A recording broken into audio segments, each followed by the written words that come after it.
Hi Leo, this is Morgan with Compass Rose Astrology, and welcome to your January 2023 astrological and tarot card reading. And so as you see, we have a fun little setup here. We're going to be going through some of the astrological transits that you're going to be experiencing this month, and then we're going to break them down and see how they relate to the tarot reading that we're going to pull for you. So let's just jump right in. I have the Heaven and Earth Tarot deck here, and then I have the Winterseer Animal Companion Oracle deck that we'll pull from at the end. But what it looks like that's happening for you is you have a ton of activity happening in your sixth house. And so we have Mercury that's going to be going, it is retrograde and it's going to be going direct, and it's going to continue to hit Taurus, Uranus and Taurus several times this month. And so you have a lot of activity happening between your 6th and 10th house. Those are very big work houses. Like the 6th house is a lot about employees. It's people that work for you, people that report to you basically. So even if you're not a boss or a manager, it could also be people that there's a little bit of a power dynamic between you and these people. It could also be pets. If you're a farmer, it could relate to that because that's the house of farmland and agriculture. And the 10th house is the house of career. It's the house where you shine your brightest. And so those are two houses that are definitely being lit up for you. But I don't want to forget about the fun 7th house, that you have some good activity happening here. You have Venus and Saturn. Saturn in Aquarius, it's in its domicile, it's happy, this is its home, and Venus is a really strong planet to have there as well, especially because it is the 7th house of partnerships and relationships. So we might see if we have some things popping up between those three sort of themes in your life. So let me first go ahead and cleanse the space. I'm going to be using this rose sage bundle and this cleansing candle that I made with the intentions to bring in clear messages, purpose, and reason, and help and guidance, basically, from Spirit. So thank you, Spirit, for all of your messages. Allow Leo to hear the clearest path forward, and please guide them in the most helpful and fruitful and successful way possible that will allow them to live their highest self. And thank you so much, Spirit. Okay. So let's get started. This is, oh wow, one of my favorite tarot decks because it is incredibly clear, and they definitely like to pop out with all of the cards pretty. It's a loud, kind of a loud deck, which is good, in my opinion. Okay, so we have 6 of Cups and King of Cups. Okay, so do we have another card here for Leo? One more card for Leo, please.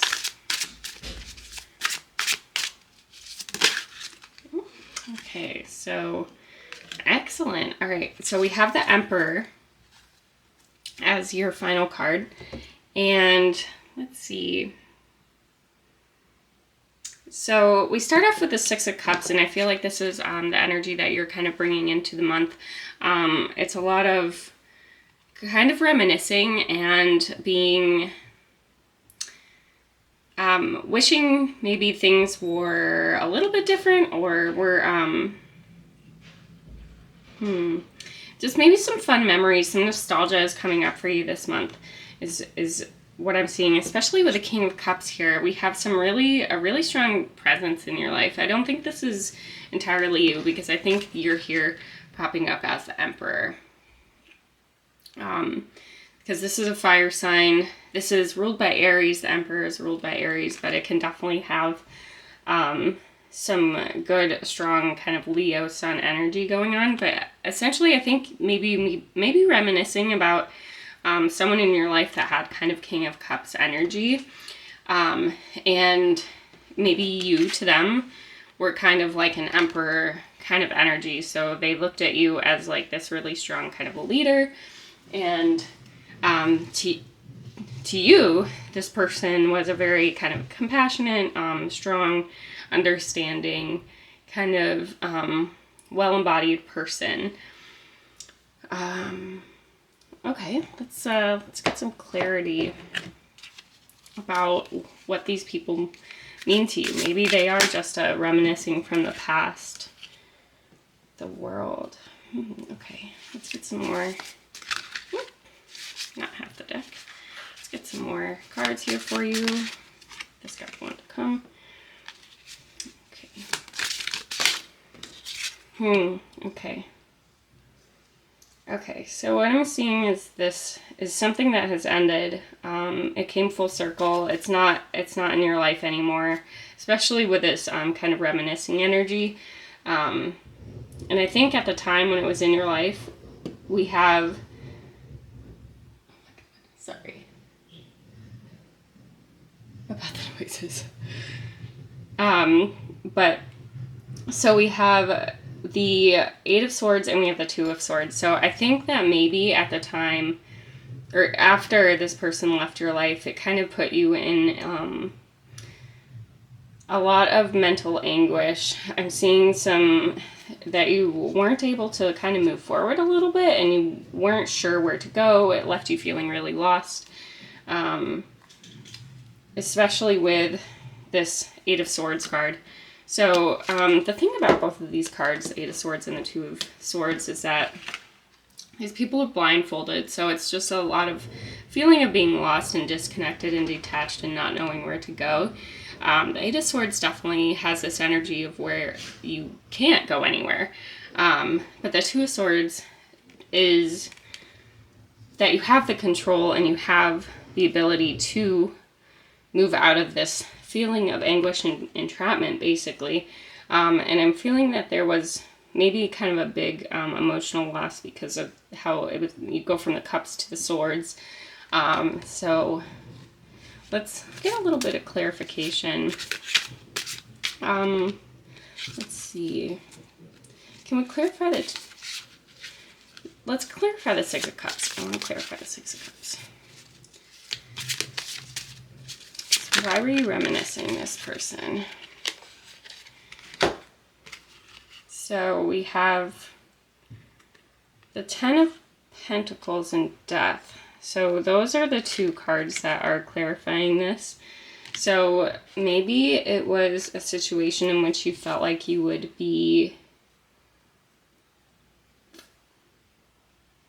find a sort of foundation with this person.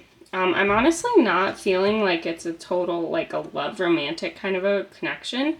Because usually if the Two of Cups pops up, then I'll think it's a kind of a love connection, or if there are like balancing decks here, like suites. Sorry, about if you could hear the dog bark, but if there was like a balancing of like, if there was more fire here to kind of balance out the water, yeah, so I'm thinking this might be someone that was more of like a family relation, that might have like provided some foundation for you, but also kind of like it wasn't entirely a kind of foundation. I feel like if they changed your life, I'm seeing in a very big way, and maybe them leaving also really changed your life. Yeah, and they left in a really quick manner. Let's see, how is Leo feeling about all this? Wow. Okay. So I feel like this has actually allowed you to kind of like build up your own foundation. A lot of pentacles here. So I'm wondering if it could be that maybe you're reminiscing about like having, it could be like an old manager or someone that like actually treated you well in a job and allowed you to like kind of move up in your job, but now they're gone, and there's this feeling of like, so what do I do now? Like, no one else is going to help me. Stuff like that.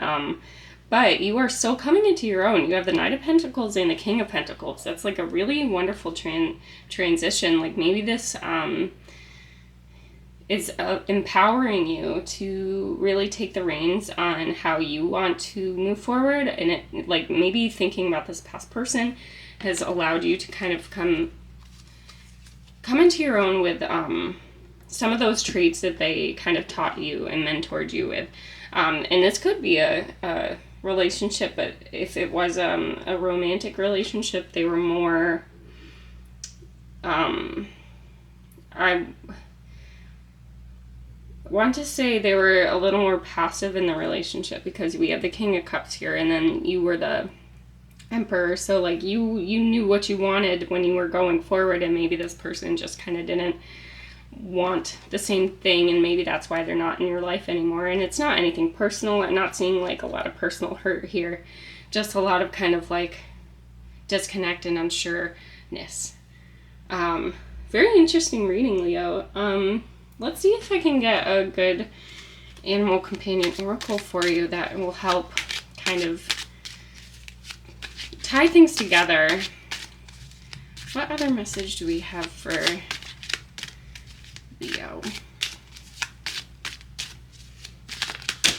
You can't have the whole deck. Oh, goodness. Okay, well, let's see. We can't have the whole deck, but we want to talk to you a lot. Yeah, this is too much. Okay, we can't have the whole deck. We'll have one or two. Oh my gosh. Let me just reshuffle this. I think this is a little confusing for them, the message that they want to get out. Okay.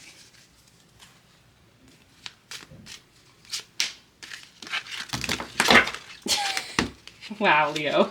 Okay, maybe, you know what, I think we'll hold on to these. But I think Spirit has more that they want to say over here. So that's what's happening here. Okay. I don't usually go into like a second or a fourth row, but I think that's what they want. Okay. What more do we have to tell them? How can we work with this energy?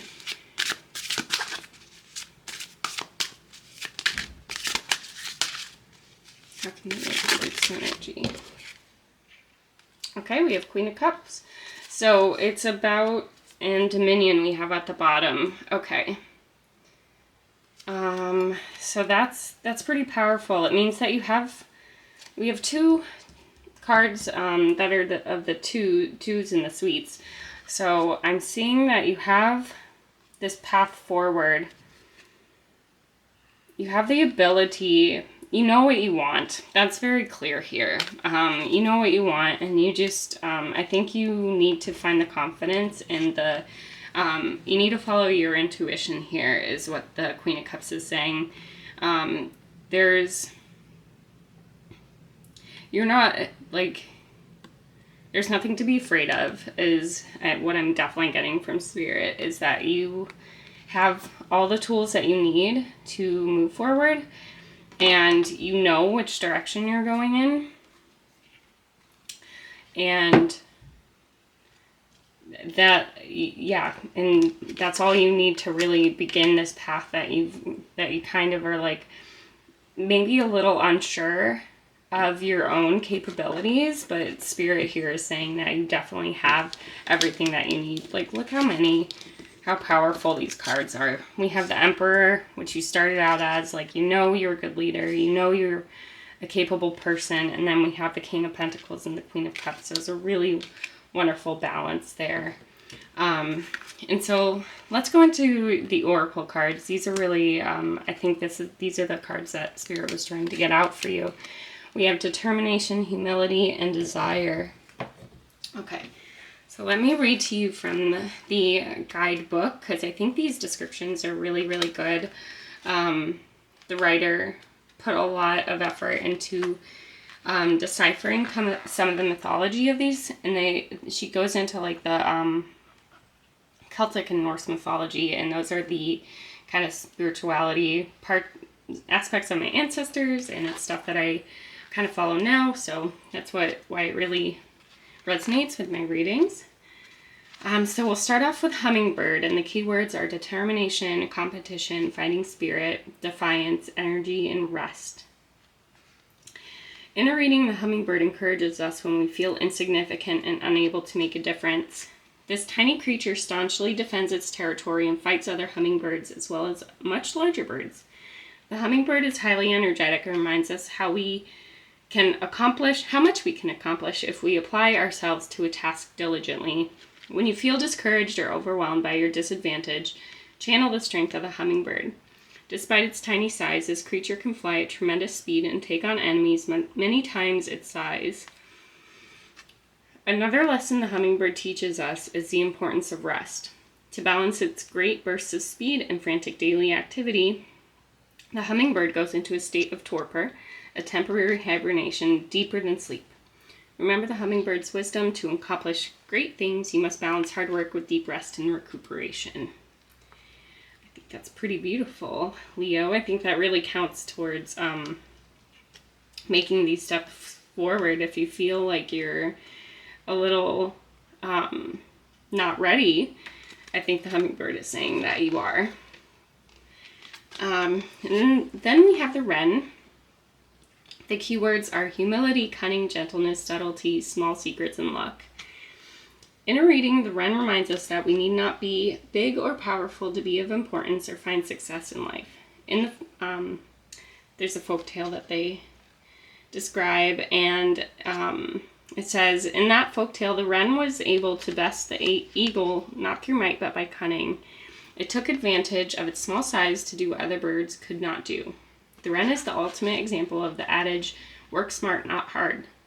The wren can represent the small wisdom of the world, the elusive and secret things that can only be learned by care and patience. While the heavy, laborious search for knowledge, represented by the owl, has its place, the everyday lessons of living are also important. Life mustn't always be a matter of gravity. We also need moments of respite. In an oracle reading, the little bird may admonish us to consider a different approach to our situation, to look at the details rather than the big picture. Consider ways in which the cunning of the wren can inspire you. I think that's so cute. That's so beautiful. And I love how you have two birds here. And if you look this in the King of Cups that we first got, that was inspiring you, and that might not be in your life anymore. He has a kind of a phantom eagle above his head, and I think that's kind of saying the same things, that we need to pay attention to these bird messages. And last but not least, we have snake, which is desire, healing, regeneration, sexuality, deceit, craftiness, lies, and venom. In a reading, one of humanity's primordial fears, snakes are also a potent symbol of the subconscious, desire, and our darker nature. We are both attracted to snakes and repelled by them. Carl Jung wrote much about the symbolism of serpents. In the Red Book, he posited that the serpent is an adversary and a symbol of enmity, but also a wise bridge that connects right and left through longing, much needed by our life. Desire is a powerful force that can be harnessed to our benefit or detriment. Desire leads us to strive, achieve, and reach out, but it can also be destructive. The more self-aware we are, the more we can use desire's power in positive ways. There is a great value in examining the underpinnings of our desires. A strong desire for wealth, for example, can stem from the insecurity of childhood poverty. While the pursuit of material wealth is not inherently bad, we must recognize that there is no amount of money that will fix the feelings associated with those early fears and insecurities. Doing the work of healing our wounds and becoming aware of how they affect us can help us channel our desires in productive and kind ways that will enrich our lives and make the world a better place. It is always important to understand why we want what we want. Well, I think that's super beautiful, Leo. I really hope that this reading helps and it resonates, and please leave some comments because I'd love to hear about any stories that you might be having that might resonate with this reading and with the astrology that's happening this month. Great. So I look forward to talking to you in the next reading. Bye.